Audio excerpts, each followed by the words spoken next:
El deseado de todas las gentes, capítulo 10, la voz que clamaba en el desierto, parte 3. Con espíritu alegre, aunque asombrado, buscaba en los rollos proféticos las revelaciones de la venida del Mesías, la simiente prometida que había de aplastar la cabeza de la serpiente, el Chiló, el pacificador, que había de aparecer antes que dejase de reinar un rey en el trono de David. Había llegado el momento. Un gobernante romano se sentaba en el palacio del monte Sión. Según la segura palabra del Señor, el Cristo ya había nacido. De día y de noche estudiaba las arrobadoras descripciones que hiciera Isaías de la gloria del Mesías, en las que lo llamaba el retoño de la raíz de Isaí, un rey que reinaría con justicia, juzgando con rectitud por los mansos de la tierra. Sería un abrigo contra la tempestad, la sombra de una peña grande en tierra de cansancio. Israel no sería ya llamado desamparada, ni su tierra asolamiento, sino que sería llamado del Señor mi deleite, y su tierra Beula. El corazón del solitario desterrado se henchía de la gloriosa visión. Miraba al rey en su hermosura y se olvidaba de sí mismo. Contemplaba la majestad de la santidad y se sentía deficiente e indigno. Estaba listo para salir como el mensajero del cielo, sin temor de lo humano, porque había mirado lo divino. Podía estar en pie sin temor en presencia de los monarcas terrenales, porque se había postrado delante del Rey de Reyes. Juan no comprendía plenamente la naturaleza del reino del Mesías. Esperaba que Israel fuese librado de sus enemigos nacionales, pero el gran objeto de su esperanza era la venida de un rey de justicia y el establecimiento de Israel como nación santa.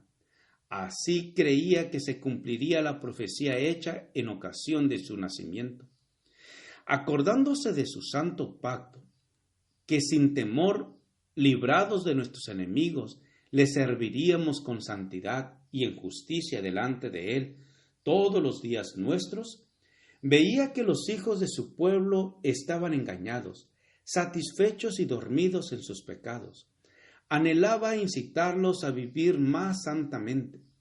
El mensaje que Dios le había dado para que lo proclamase estaba destinado a despertarlos de su letargo y a hacerlos temblar por su gran maldad. Antes que pudiese alojarse la semilla del Evangelio, el suelo del corazón debía ser quebrantado. Antes de que tratasen de obtener santidad de Jesús, debían ser despertados para ver el peligro que les hacían recorrer las heridas del pecado. Dios no envía mensajeros para que adulen al pecador. No da mensajes de paz para arrullar en una seguridad fatal a los que no están santificados. Impone pesadas cargas a la conciencia del que hace mal y atraviesa el alma con flechas de convicción. Los ángeles ministradores le presentan los temibles juicios de Dios para ahondar el sentido de su necesidad e impulsarle a clamar: ¿qué debo hacer para ser salvo? Entonces, la mano que humilló en el polvo levanta al penitente. La voz que reprendió al pecado y avergonzó el orgullo y la ambición pregunta con la más tierna simpatía: ¿qué quieres que te haga? Cuando comenzó el ministerio de Juan, la nación estaba en una condición de excitación y descontento rayana en la revolución. Al desaparecer Arquelao, Judea había caído directamente bajo el dominio de Roma. La tiranía y la extorsión de los gobernantes romanos y los resueltos esfuerzos para introducir las costumbres y los símbolos paganos encendieron la rebelión, que fue apagada en la sangre de miles de los más valientes de Israel. Todo esto intensificó el odio nacional contra Roma y aumentó el anhelo de ser libertados de su poder. En medio de las discordias y las luchas, oyó una voz procedente del desierto: una voz sorprendente y austera, aunque llena de esperanza: arrepentíos, que el reino de los cielos se ha acercado. Con un poder nuevo y extraño, conmovía a la gente. Los profetas habían predicho la venida de Cristo como un acontecimiento del futuro lejano. Pero he aquí que se oía un anuncio de que se acercaba. El aspecto singular de Juan hacía recordar a los oyentes los antiguos videntes. En sus modales e indumentaria se asemejaba al profeta Elías. Con el espíritu y el poder de Elías, denunciaba la corrupción nacional y reprendía los pecados prevalecientes. Sus palabras eran claras, directas y convincentes. Muchos creían que era uno de los profetas que había resucitado de los muertos. Toda la nación se conmovió. Muchedumbres acudieron al desierto. Juan proclamaba la venida del Mesías e invitaba al pueblo a arrepentirse. Como símbolo de la purificación del pecado, bautizaba en las aguas del Jordán. Así, mediante una lección objetiva muy significativa, declaraba que todos los que querían formar parte del pueblo elegido de Dios estaban contaminados por el pecado y que sin la purificación del corazón y de la vida no podrían tener parte en el reino del Mesías. Príncipes y rabinos, soldados y publicanos y campesinos acudían a oír al profeta. Por un tiempo, la solemne amonestación de Dios los alarmó. Muchos fueron inducidos a arrepentirse y recibieron el bautismo.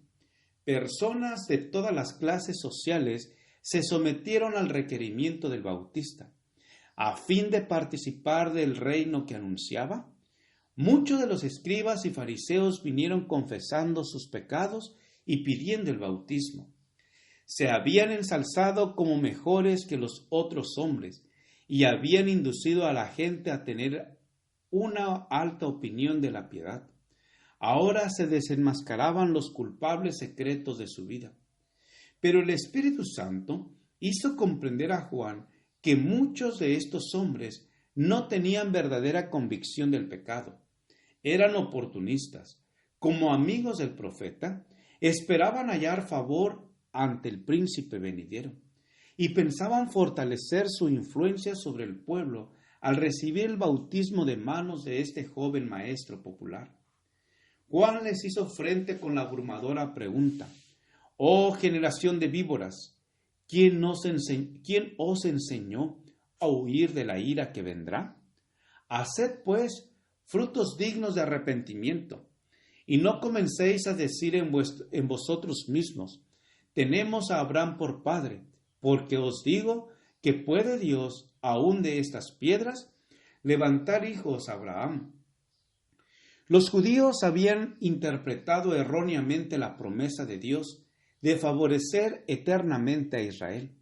Así ha dicho Jehová, que da el sol para la luz del día, las leyes de la luna y de las estrellas para la luz de la noche, que parte la mar y braman las ondas. Jehová de los ejércitos es su nombre. Si estas leyes faltaren delante de mí, dice Jehová, también la simiente de Israel faltará para no ser nación delante de mí todos los días. Así ha dicho Jehová, si los cielos arriba se pueden medir y buscarse abajo los fundamentos de la tierra, también yo desecharé toda la simiente de Israel por todo lo que hicieron, dice Jehová. Los judíos consideraban que su descendencia natural de Abraham les daba derecho a esta promesa, pero pasaban por alto las condiciones que Dios había especificado. Antes de hacer la promesa, había dicho: «Daré mi ley en sus entrañas y escribirélas en sus corazones. Y seré yo a ellos por Dios, y ellos me serán por pueblo, porque perdonaré la maldad de ellos y no me acordaré más de su pecado». Gracias por escuchar este audio. Te invito a escuchar la siguiente parte. Jehová te bendiga y te guarde. Con aprecio, Pastor Juan Manuel Flores Espinosa.